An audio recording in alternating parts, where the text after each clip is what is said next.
Today we're going to take a closer look at using the Curvy Ruler set. Stick around.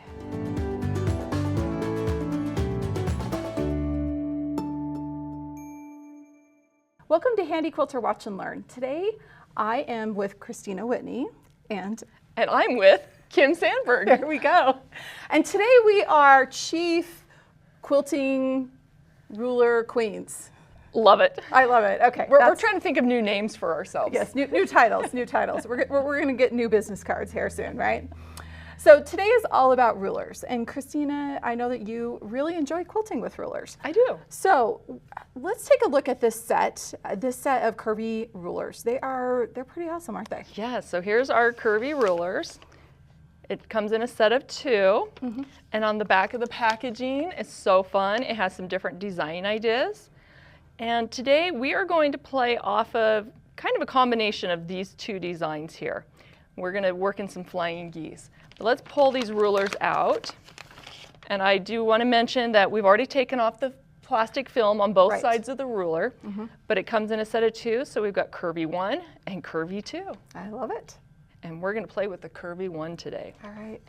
Let's take a minute and talk about the quilt we're using today. So this is an absolutely gorgeous quilt. It is called Medallion Star. It is a free quilt pattern from Robert Kaufman that our friends Jennifer and Tammy, they made this quilt from shabbyfabrics.com and they sent it to us and asked us to quilt it. Yep. So we just want to say thanks to them for sending this beautiful quilt to us.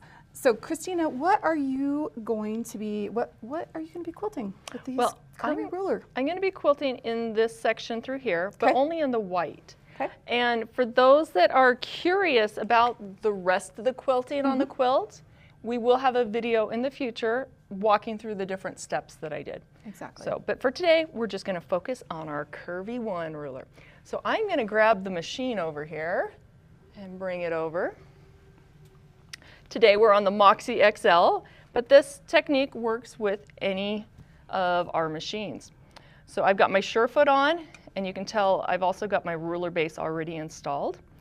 And let's change our settings. I'm going to go to 12 stitches per inch, and I'm going to drop my cruise speed down. I'm at 50 right there. So I'm going to call that good. Now, here's what I'm going to do. I'm not going to do the entire row, but I'm just going to start and work on just these triangles, the flying geese. And lift up my foot to get that over. Let's bring up that bobbin thread. Sometimes when you get to a seam, it gets a little tight. So I'm just going to do a couple little stitches to lock it in. Okay, now with the Curvy ruler, I've got this larger arc here. Actually, it's a smaller arc, but it's a bigger curve. I don't know. Don't judge my terminology.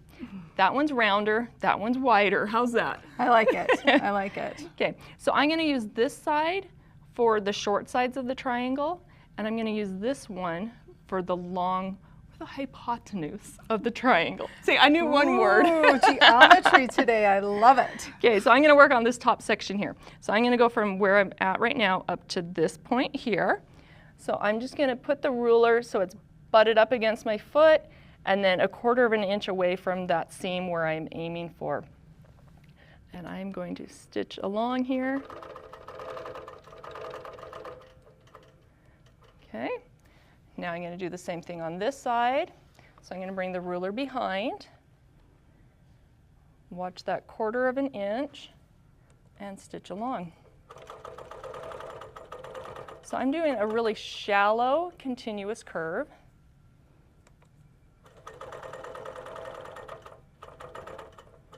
And that one got a little crazy, but it's all good.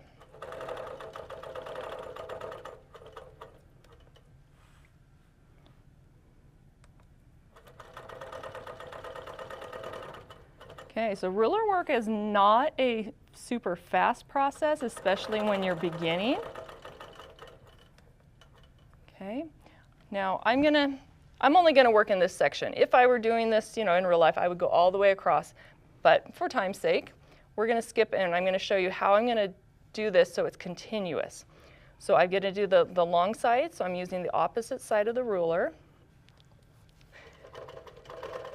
Oh, hug up against that ruler there. coming into the point. And now I'm going to switch to the other side of the ruler and stitch up. Come to the next triangle.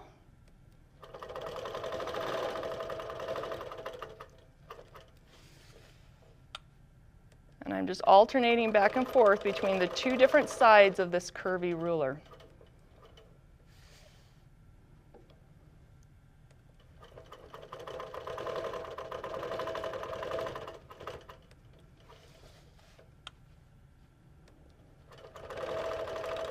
I recently did some filming and took some pictures of what it really looks like with me quilting when we're filming. I am getting quite the quad workout right now. I am too. I don't know if Jacob can put a little shot in here of the two of us recording this. The things we do for quilting. We get creative. Okay, now I'm going to finish off this triangle. Okay, so how does that look? Oh, that looks fantastic, Kristina. Now, the reason why I chose the curvy ruler to do this is because if you look at the distance from the edge of the seam to the actual stitching, it's about the same distance on both sides because of that different arc. Okay. If I use the same arc on all the sides, this line right here would have come in even further. So that's why I really like this curvy ruler. So I'm going to pull up my bobbin thread so we can move the machine out of the way. And then I'll give you a couple more little quick tips, things I like about this curvy ruler set. Okay, so continuous curves, probably my favorite thing to do with the curvy ruler. But you'll notice that we also have these straight sides on the ruler, on both of them. So it's nice when I am doing some curves, if I do need to do something straight, rather than having to go and get a different ruler, I can turn that one and easily use that straight section also. I like that. So that's my demo of the curvy ruler. Curvy ruler set. Yep. What a great set. And I love that it comes in two different sizes, you know, depending on how big you need to make that curve. And also, you know, for me too, like I look at this one's smaller, it fits a little easier in my hand. Yep. That can be one of the reasons why you choose a particular ruler for a project, right? Yeah.